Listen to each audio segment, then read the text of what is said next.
Bismillahirrahmanirrahim.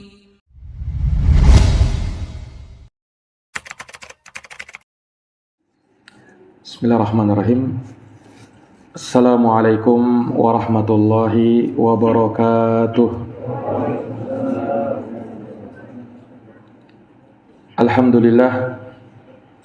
Alhamdulillahi rabbil alamin. Wabihi nasta'inu ala umuri dunya waddin. Ashhadu an la ilaha illallah wahdahu la syarikalah, ilahul awwalina wal akhirin. Wa ashhadu anna Muhammadan abduhu wa rasuluhu as-sadiqul amin, sallallahu alaihi wa ala alihi wa sahbihi wa man tabi'ahum bi ihsanin ila yaumiddin wa sallama tasliman katsira. Subhanaka la ilma lana illa ma 'allamtana innaka antal alimul hakim. Allahumma 'allimna ma yanfa'una wanfa'na bima 'allamtana wa zidna ilma ya rabbal alamin. Rabbi shrah li sadri wa yassir li amri wahlul 'uqdatan min lisani yafqahu qawli. Amma ba'd. Ma'asyiral muslimin wal muslimat, hadirin wal hadirat, Bapak dan Ibu jamaah Masjid Al-Husna yang dirahmati dan dimuliakan oleh Allah. Alhamdulillahi bi ni'matihi tatimmu shalihat. Segala puji hanya bagi Allah yang dengan nikmat-nikmatnya tertunai segala amal-amal kebajikan. Salawat dan salam semoga terhatur limpahkan kepada junjungan kita Nabi Agung, Nabi Besar Muhammad sallallahu alaihi wasallam, kepada keluarga, para sahabat, dan mereka yang senantiasa meniti jalannya sampai hari kiamat. Ma'asyiral muslimin, Bapak Ibu dan saudara-saudari jamaah salat maghrib yang dirahmati oleh Allah. Pada malam hari ini dengan taufik dari Allah Subhanahu wa taala, kembali kita dapat berkumpul di masjid yang mulia ini untuk kita bertafakuh di dalam agamanya. Semoga Allah Subhanahu wa taala senantiasa mencurahkan rahmat dan keberkahannya kepada kita. Kembali kita akan melanjutkan pembahasan dari tafsir surat At-Tariq, di mana kita terhenti sampai ayat yang keempat dari surat yang mulia ini. Allah Subhanahu wa taala berfirman, in kullu nafsin lamma 'alaiha hafiz. Setiap orang pasti akan ada penjaganya. Ayat ini Allah Subhanahu wa taala sebutkan setelah Allah sebutkan sumpah sebelumnya, was-samaa'i wat-tariq wa ma adraka mat-tariq an-najmu ats-tsaqib. An-najmu ats-tsaqib. Setelah sumpah ini, maka Allah Subhanahu wa taala ingin menegaskan ini, in kullu nafsin lamma 'alaiha hafiz. Tidak ada satupun manusia kecuali pasti ada penjaganya. Allah Subhanahu wa taala menjaga mereka dengan diutusnya para malaikat penjaga di kanan dan di kirinya, di depan dan di belakangnya. Makanya Allah Subhanahu wa taala berfirman, wa inna 'alaikum lahafizin kiraman katibin ya'lamuna ma taf'alun. Sesungguhnya pada kalian ada malaikat-malaikat penjaga, malaikat-malaikat yang mulia yang mencatat amal perbuatan manusia. Mereka tahu apa yang kalian kerjakan. Nah, itulah malaikat raqibun atid yang senantiasa mencatat amal baik dan amal buruk manusia.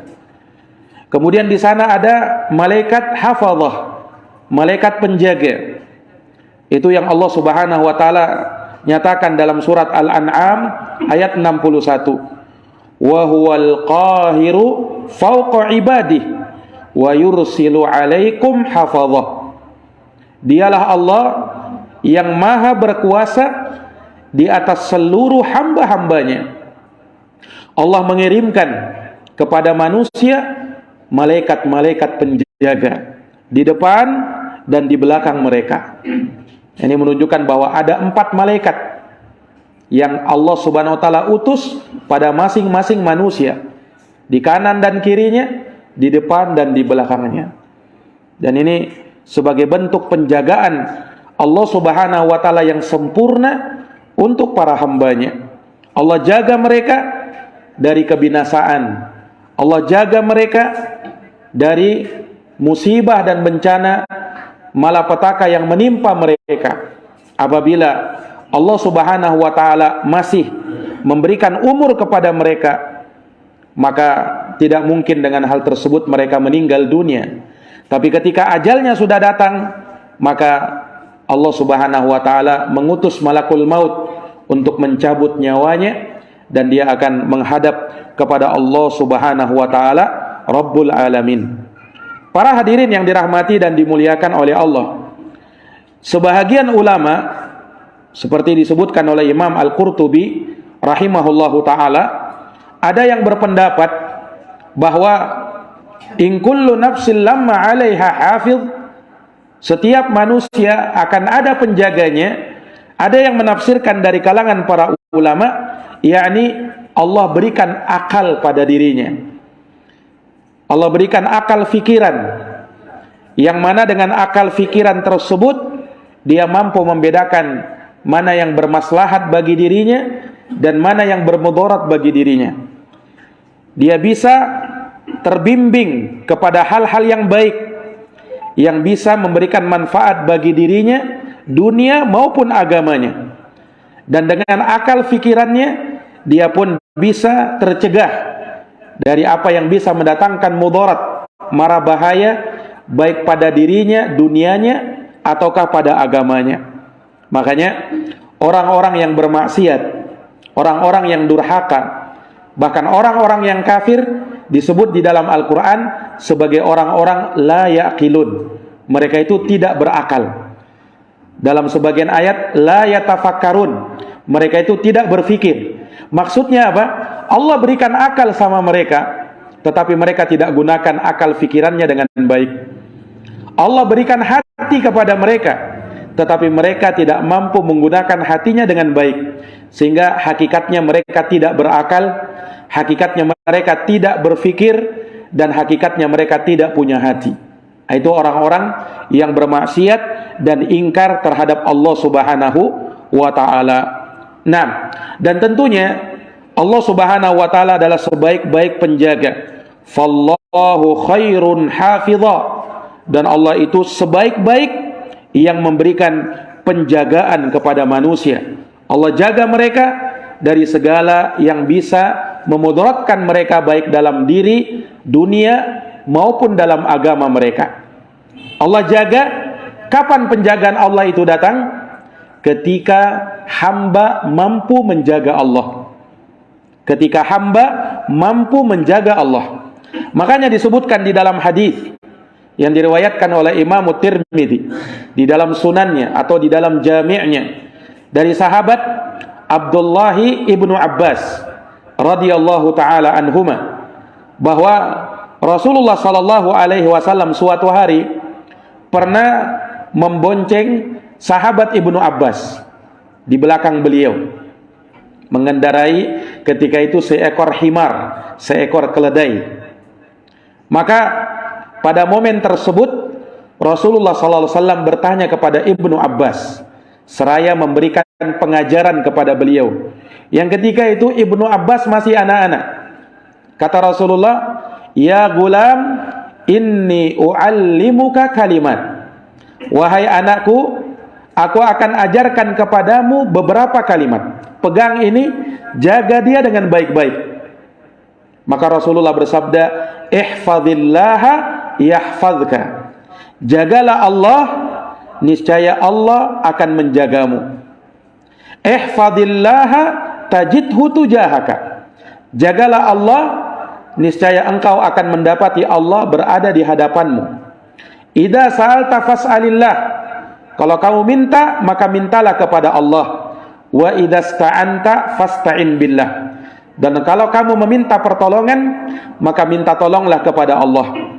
Wa'lam, ketahuilah wahai Ibnu Abbas, annal ummata, seandainya umat ini, law ijtama'a ala ayyamfa'uka bi syai', andaikan mereka berkumpul dalam rangka untuk memberikan suatu manfaat kepadamu, lam yanfa'uka illa bi syai'in qad katabahullahu alaik. Mereka tidak akan bisa memberikan manfaat itu kecuali dengan sesuatu yang Allah sudah takdirkan. Wa ini jitama'u ala ayadurruka bi syai'in lam yadurruka illa bi syai'in qad katabahullahu alaik. Dan jikalau mereka berkumpul bersepakat untuk memberikan mara bahaya kepadamu, niscaya mereka tidak mampu melakukannya kecuali dengan sesuatu yang Allah sudah takdirkan menimpa dirimu. Rufi'atil aqlam wa jaffatis suhuf, karena pena-pena telah diangkat dan lembaran-lembaran telah habis. Artinya takdir sudah ditetapkan oleh Allah. Apa yang bakalan menimpa manusia maka tidak mungkin meleset dari dia, dan apa yang tidak mengenai dia maka tidak akan mungkin bisa kena pada dirinya, karena Allah Subhanahu wa taala telah menetapkan takdir terhadap seluruh makhluknya. Para hadirin yang dirahmati oleh Allah, ini wasiat Rasulullah SAW kepada Ibnu Abbas. Dan tentu saja wasiat ini bukan hanya tertuju kepada Ibnu Abbas saja, tetapi kepada Ibnu Abbas dan secara umum kepada umat beliau.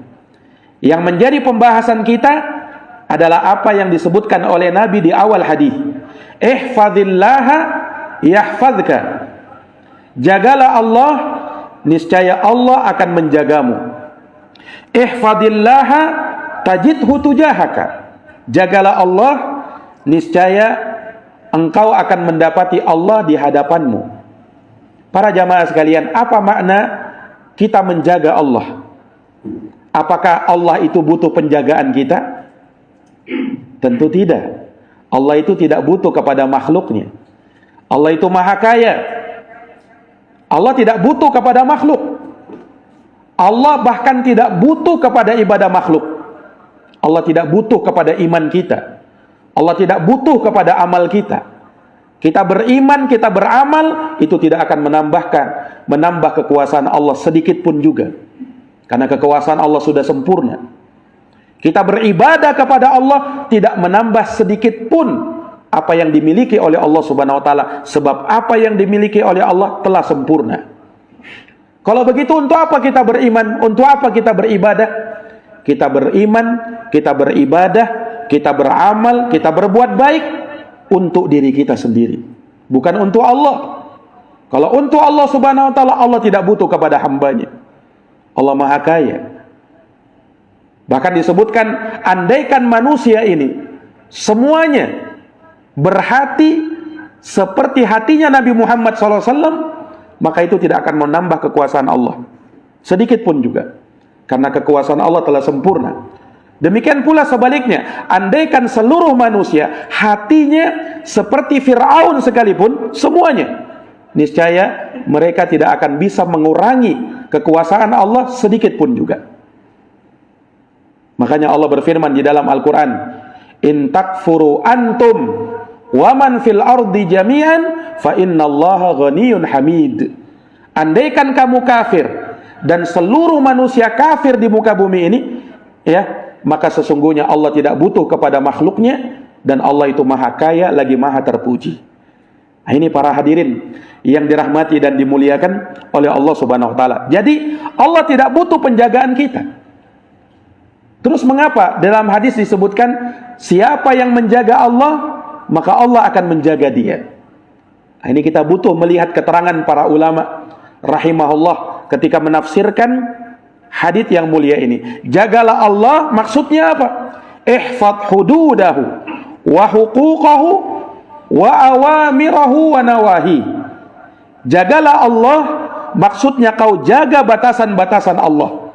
Kau jaga hak-haknya Allah, kau jaga perintah-perintah Allah, dan kau jaga larangan-larangan Allah.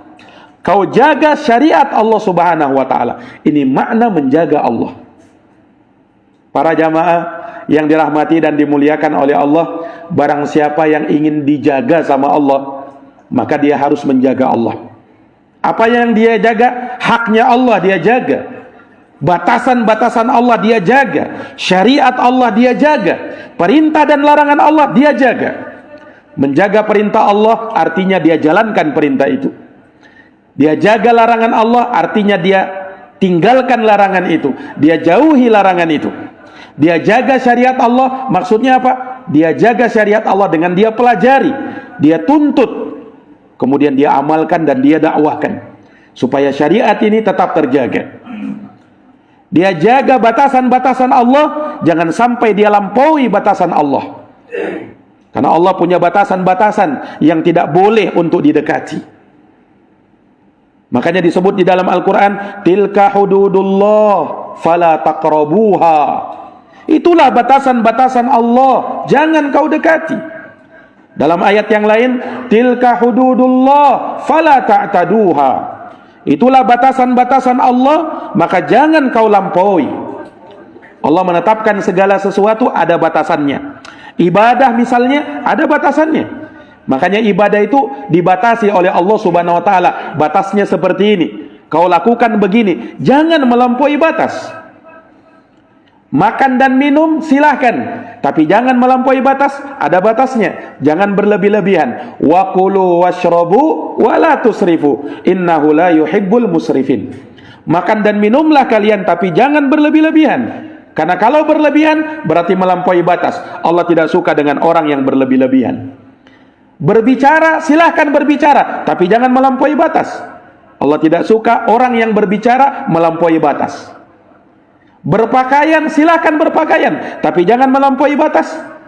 Karena kalau melampaui batas, Allah tidak suka dengan orang yang melampaui batas.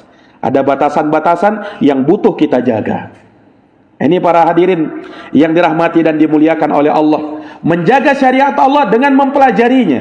Makanya menuntut ilmu, ya, menghadiri majelis ilmu seperti ini dari perkara yang disyariatkan, diperintahkan, bahkan diwajibkan. Allah berfirman, Rasulullah bersabda, thalabul ilmi faridatun ala kulli muslim. Menuntut ilmu itu diperintahkan, diwajibkan atas setiap muslim. Ini para hadirin yang dirahmati oleh Allah, supaya syariat ini tetap terjaga. Para jamaah yang dirahmati oleh Allah, Allah Subhanahu wa taala akan menjaga syariatnya walaupun kita tidak menjaganya.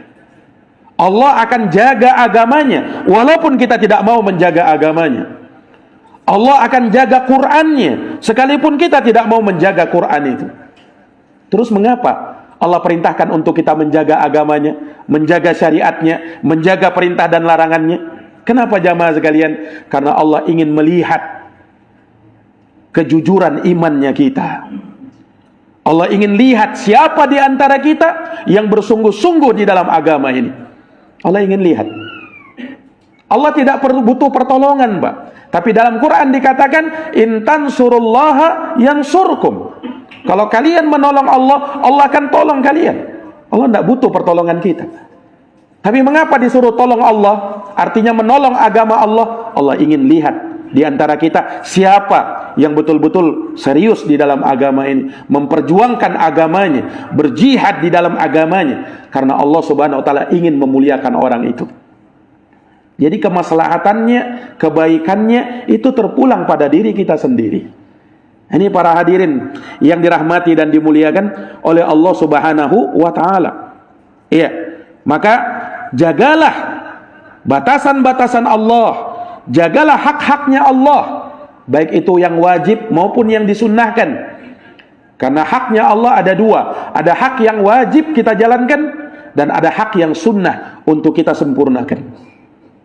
Nah, maka barang siapa yang menjaga batasan-batasan Allah, menjaga hak-haknya Allah, maka Allah Subhanahu wa taala akan memberikan penjagaan kepada dirinya.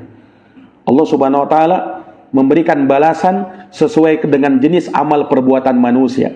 Di dalam Islam, Pak, tidak ada yang namanya hukum karma. Itu bukan dari Islam hukum karma itu. Tetapi di dalam Islam yang ada adalah al-jaza min jinsil amal. Balasan sesuai dengan jenis amalan seseorang. Artinya apa? Allah akan balas kita sesuai dengan amal perbuatan kita. Kalau kita tolong Allah, tolong agama Allah, Allah akan tolong kamu di akhirat nanti. Kalau kita memberikan kemudahan bagi seseorang, Allah akan mudahkan urusanmu di akhirat nanti. Al-jaza min jinsil amal. Balasan sesuai dengan jenis amalan seseorang. Kalau kita menjadi orang soleh, berbakti sama orang tua kita, maka kelak anak-anak kita juga akan berbakti sama kita. Tapi kalau sebaliknya, kita durhaka sama orang tua kita, maka jangan salahkan kalau nanti anak-anak kita pun akan durhaka sama kita. Kenapa? Al-jaza min jinsil amal. Balasan itu sesuai dengan jenis amalanmu. Kalau kau beramal baik, maka baik pula yang engkau dapatkan. Kalau kau beramal buruk, buruk pula yang akan kau dapatkan. Jangankan di akhirat, di dunia bisa kau terima juga yang seperti ini. Nah, ini para hadirin, para jamaah yang dirahmati dan dimuliakan oleh Allah Subhanahu wa taala. Maka barang siapa yang menjaga Allah, Allah akan jaga dia. Bahkan Allah akan berikan balasan yang lebih daripada itu. Makanya dalam Quran Allah berfirman, "Hada ma tu'aduna likulli awwabin hafiz. Man khasyar rahmana bil ghaib wa jaa biqalbin munib." Allah berfirman dalam surat Qaf ayat 33. Inilah kata Allah, apa yang telah dijanjikan kepada kalian, yaitu surga yang penuh dengan kenikmatan. Surga yang di dalamnya terdapat perkara-perkara yang tak pernah terlihat oleh mata, tak pernah terdengar oleh telinga, dan tak pernah terbersit dalam hati manusia. Itulah yang telah dijanjikan kepada kalian. Bagi siapa? Likulli awwab, bagi setiap hamba yang kembali kepada Allah, hafiz, dan senantiasa menjaga Allah, yaitu menjaga hak-haknya Allah, menjaga batasan-batasan Allah, menjaga agama Allah. Itu surga. Kemudian Allah sebutkan lagi sifat mereka. Man khasyar rahman, mereka lah yang takut kepada Allah Ar-Rahman. Bil ghaib, dalam keadaan mereka tidak melihat Allah, dalam keadaan mereka sendiri, mereka tetap bertakwa kepada Allah. Karena di antara manusia, Pak, ada orang yang nanti bertakwa sama Allah kalau dilihat sama orang, kalau suasana ramai. Tapi kalau dia sendiri, na'udzubillahi min dzalik.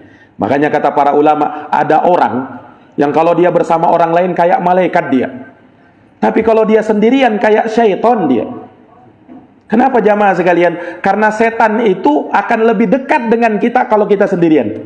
Rasulullah pernah bersabda, "Asy-syaitanu ma'al wahid aqrab wa huwa ma'al isnaini ab'ad."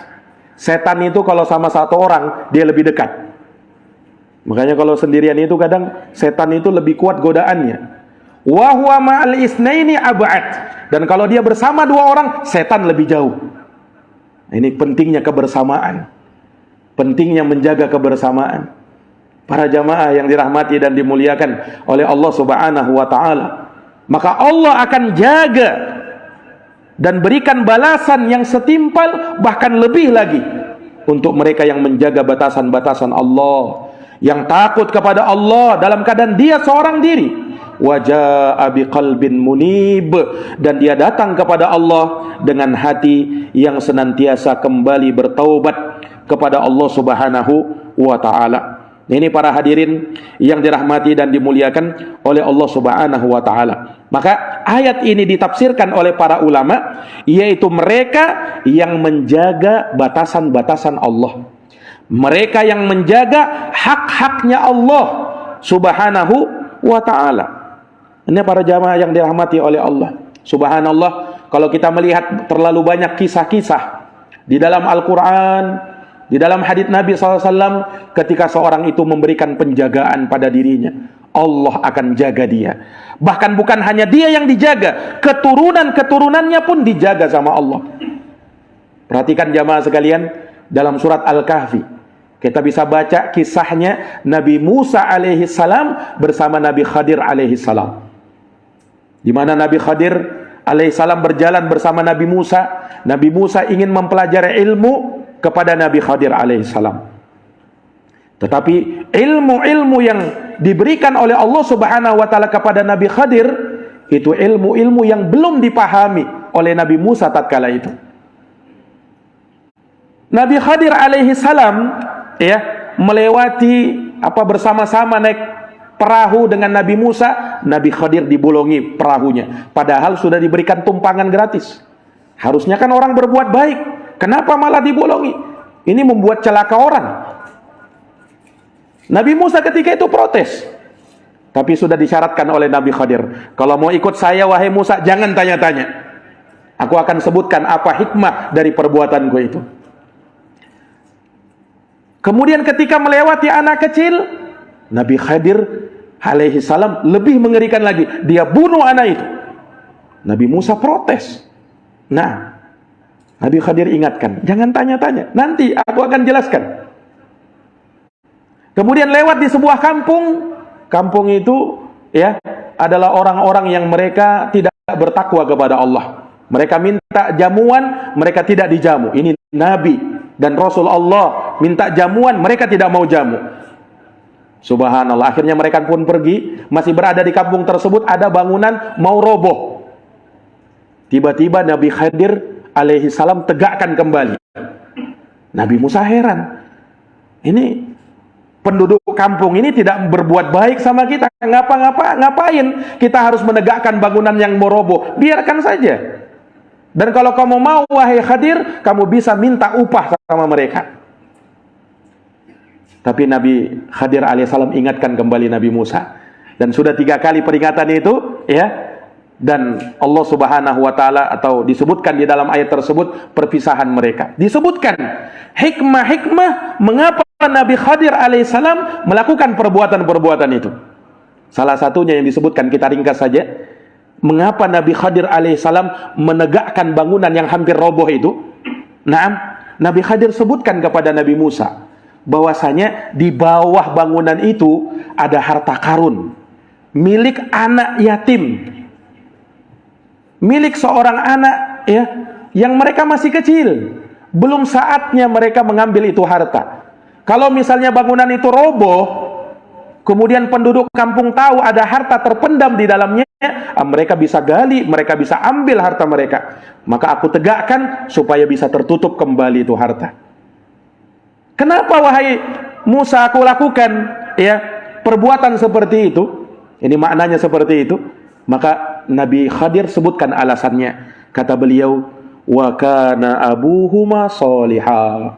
Wahai Musa, aku lakukan seperti ini, aku jaga anak ini, anak yatim ini, karena bapaknya orang soleh. Bapaknya orang soleh. Bapaknya pandai menjaga batasan-batasan Allah. Maka dengan sebab itu Allah jaga keturunannya. Disebutkan oleh para ulama, bapaknya mereka berdua di sini yang dimaksud bukan bapaknya yang langsung bapaknya, yakni bapaknya yang kita tahu, bukan langsung itu, tapi bapaknya yang ketujuh, kakeknya yang ketujuh. Subhanallah. Yakni 7 turunan dijaga oleh Allah subhanahu wa ta'ala. Gara-gara apa? Gara-gara bapaknya itu yang soleh. Kakeknya yang ketujuh itu soleh, sampai dijaga, bukan anaknya saja, cucu-cucunya, cicit-cicitnya dijaga sama Allah. Mengapa? Karena orang tuanya pandai menjaga Allah. Ini para hadirin yang dirahmati oleh Allah. Makanya kalau kita itu soleh, kalau kita soleh, bukan hanya untuk diri kita, tapi untuk kita, untuk istri kita, dan untuk keluarga kita, untuk orang tua kita juga. Makanya pernah disebutkan dari salah seorang ulama.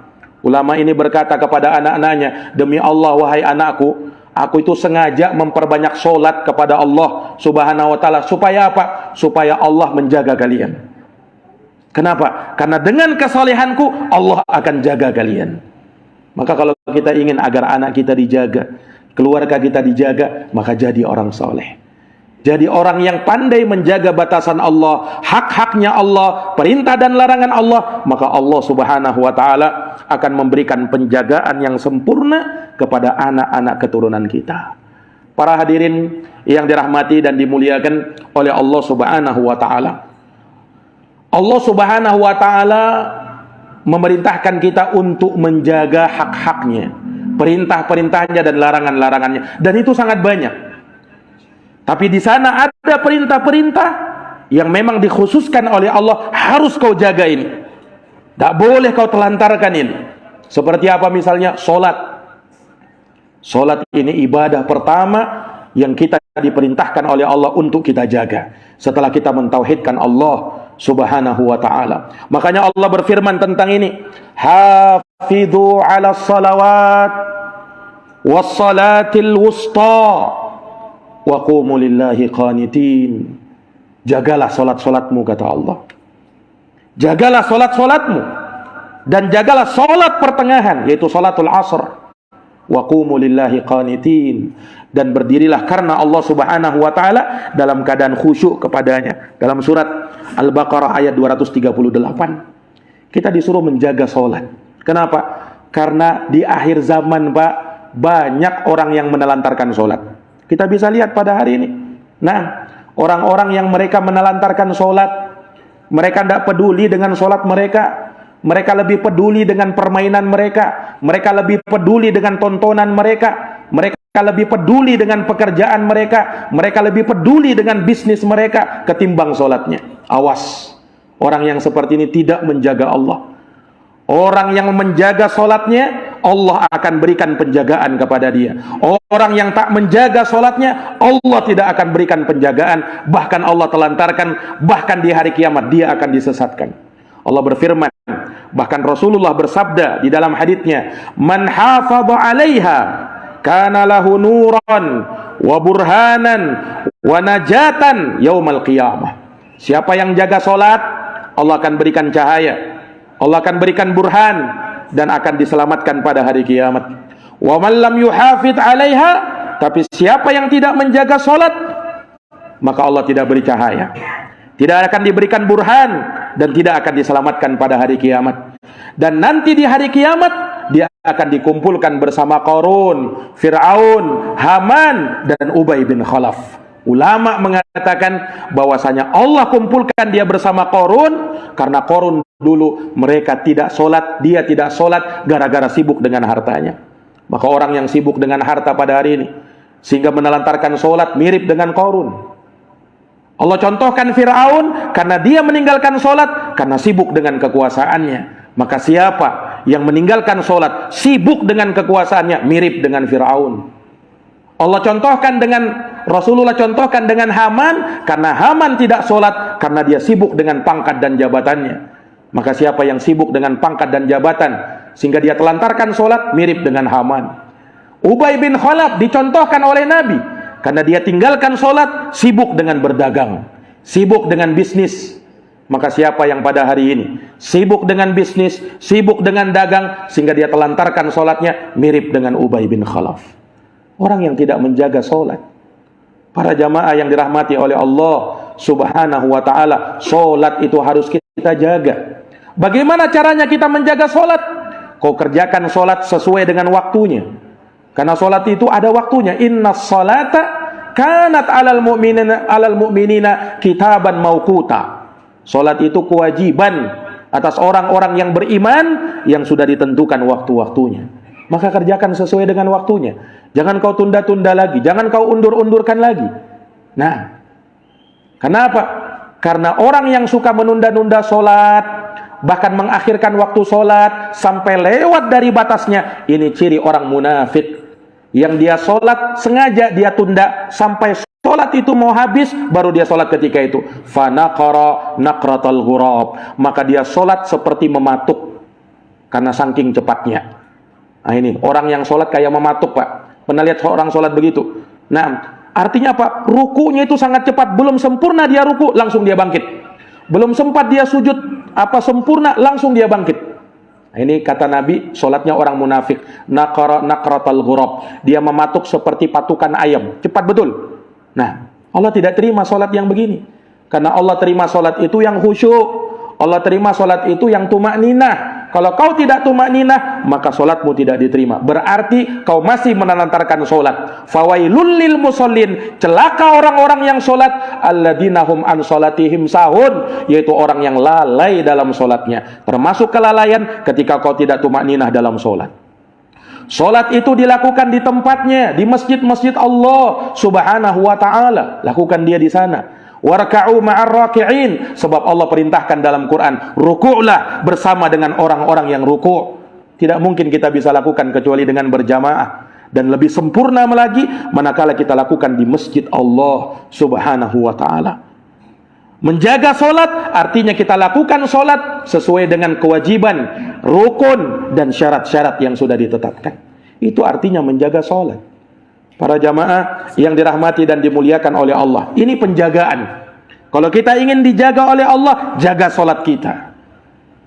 Berarti orang yang tidak mau dijaga sama Allah, nah, dialah orang-orang yang selalu menelantarkan solat. Tidak akan dijaga sama Allah Subhanahu wa ta'ala. Nah, demikian pula yang Allah Subhanahu wa ta'ala perintahkan untuk kita jaga, Bapak. Kemaluan dan lisan kita disuruh jaga. Makanya kan disebutkan oleh Nabi SAW, amsik alaika lisanak, tahanlah lisanmu, jagalah lisanmu. Hati-hati, Pak. Dengan lisan ini orang bisa binasa. Dengan lisan ini orang bisa berkelahi. Dengan lisan ini orang bisa membunuh. Dengan lisan ini orang bisa menggibah, menghina, mencela. Terjadi kerusakan di mana-mana dengan lisan. Nah, makanya orang suruh jaga. Rasulullah suruh jaga lisan kita. Man yatman li ma baina lihyaihi wa ma baina rijlaihi adman lahul jannah. Siapa yang menjaga apa yang ada di antara kumis dan jenggotnya, yaitu lisannya, dan apa yang ada di antara kedua pahanya, yaitu kemaluannya, saya jamin dia surga. Nah, dan Allah Subhanahu wa ta'ala menyebut di antara hal yang betul kita jaga, walladzina hum li furujihim hafizun, dan orang-orang yang selalu menjaga kemaluannya. Dia jaga kemaluannya, dia tidak akan mau melakukan perbuatan-perbuatan nista. Naam, dia akan tempuh jalan yang halal dengan menikah. Dia tidak mau berbuat zina, karena itu kenistaan, itu kehinaan bagi diri seseorang. Kalau dia tidak menjaga itu, maka Allah tidak bisa, dan Allah tidak jamin untuk menjaga dia pada hari kiamat, karena dia tidak menjaga. Ini para jamaah yang dirahmati dan dimuliakan oleh Allah. Demikian pula yang butuh kita jaga perjanjian kita. Makanya butuh kita jaga janji. Jaga janjimu ya. Nah, karena orang yang mengkhianati janji, orang yang ingkar janji, ciri orang munafik. Ayatul munafik salasun, kata Nabi. Tanda orang munafik 3. Idza haddatsa kadzab. Kalau dia bicara selalu bohong, dusta. Wa idza wa'ada akhlaf. Kalau dia janji, dia tidak memenuhi janjinya, ingkar janji. Wa idza tumina khon. Kalau dia dipercaya, diberi amanah, dia berkhianat dengan amanah. Ciri orang munafik. Bahkan kata Nabi, arbaun man kunna fihi kana munafiqan khalisa. Ada 4 kata Nabi. Kalau 4 ini ada pada dirimu, kamu akan menjadi munafik sejati. Bukan hanya ada mukmin sejati, Pak. Munafik ada juga sejatinya. Munafik tulen dia, munafik sejati dia. Apa itu? 4 kata Nabi SAW. 3 tadi yang kita sebut. Kalau dia berbicara dusta, kalau dia berjanji berkhianat, dia tidak tepati. Kalau dia diberi amanah, dia berkhianat. Yang keempat, wa idza khasama fajar. Dan kalau dia berdialog, dia berdiskusi, dia pun berbuat curang. Ya, dia pun tidak berkata dengan kata-kata yang jujur. Nah, ini orang-orang munafik, Pak. Hati-hati, kita harus menjaga perjanjian kita. Tidak boleh kita berbuat semena-mena. Jangankan kepada mukmin, kepada orang kafir saja kita tidak boleh. Tidak boleh kita ingkar janji. Rasulullah SAW dulu, Pak, sewaktu mengadakan perjanjian dengan orang kafir, makanya kita kenal ada sulhul Hudaybiyah, perjanjian Hudaybiyah, tidak berperang. Maka itu dijaga sama Nabi SAW. Tidak boleh berkhianat. Nabi SAW sebutkan, tidak boleh kalian berbuat curang, berbuat zalim, bahkan membunuh orang kafir. Tidak boleh. Ketika itu, kenapa? Kita sudah mengadakan perjanjian dengan mereka. Rasulullah bersabda sampai, man qatala mu'ahadan lam yarih raihatal jannah. Siapa yang membunuh orang kafir yang antara kamu dengan dia ada perjanjian, maka dia tidak akan mencium baunya surga. Kata Nabi SAW. Menunjukkan apa? Umat Islam itu umat yang pandai menjaga perjanjian. Zimmatul muslimina wahidah, faman akhfara musliman fa'alaihi la'natullah wal malaikah wan nasi ajma'in la yaqbalullahu minhu sarfun wala adl. Kata Nabi SAW, perjanjian orang-orang Islam itu satu. Maka barang siapa yang mengkhianati perjanjian dengan seorang muslim, maka baginya laknat Allah, para malaikat, dan seluruh manusia. Allah tidak menerima amal wajibnya, dan Allah tidak menerima amal sunnahnya. Makanya tidak boleh kita mengkhianati janji orang-orang kafir, bahkan sampai orang-orang kafir sekalipun tidak boleh.